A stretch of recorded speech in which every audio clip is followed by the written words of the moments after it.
I roto I ngā tau he kanohi kitea a Mike McRoberts I roto I ona mahi ripoatatanga. Engari ko ona ake wero kai ona pokohiwi. Kei konei kei Toitu te reo a Mike ki te kōrero mo tōna huarahi ki te ako I te reo Māori kua roa nei e kimi ana. Ka mutu ki te kōrero mo ngā wero me ngā taumahatanga I pā ki aia. What have been some of the challenges in your real journey?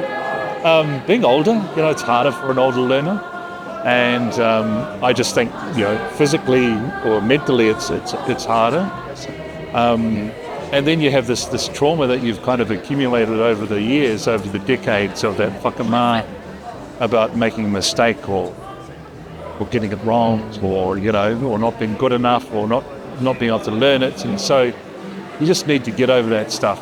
E kōrero ana a Mike mo tana huarahi ki te ako I te reo Māori me tōna hirahira anō hoki. This is why we do it. This is why we learn te reo Māori, because when one person learns, the whole whānau benefits. I'm encouraging of people always pursuing better and challenging themselves. The biggest opportunity we have at the moment is to keep moving this movement forward. Not just with Māori, but non-Māori as well. Pākehā, bring them in, let them learn the language, let them understand the culture, because it is the indigenous culture of this country. As soon as we stop making that awkward, or as soon as they stop making that awkward, basically, then we're all going to move together. Hei tā ētahi atu ko te reo Māori te tuāpapa mo te tuakiri Māori. Ā ko tēnei mea te ako I te reo Māori, he mea mutu ngā kore. Te reo Māori for me is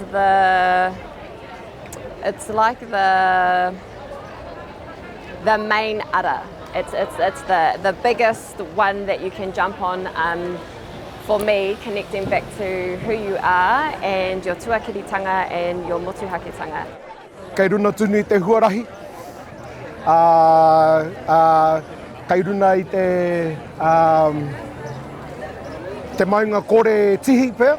Aha kua eke ki tētahi o ngā taumata pēr, kai te manaki tonu I te reo I te kāinga I nā kura, he ākona tonu hoki. I want to also say that my book is an invitation for non-Māori as well, for Pākehā, to find out a bit more, because we need them. We need to bring them along.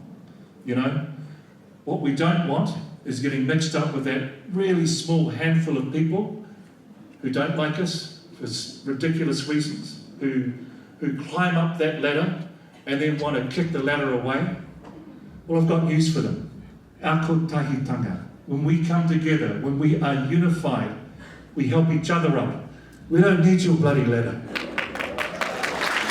Marohirohi ana te tū, tapatapahi ana ngā kōrero. Pahina huata, irirangi ka hungunu.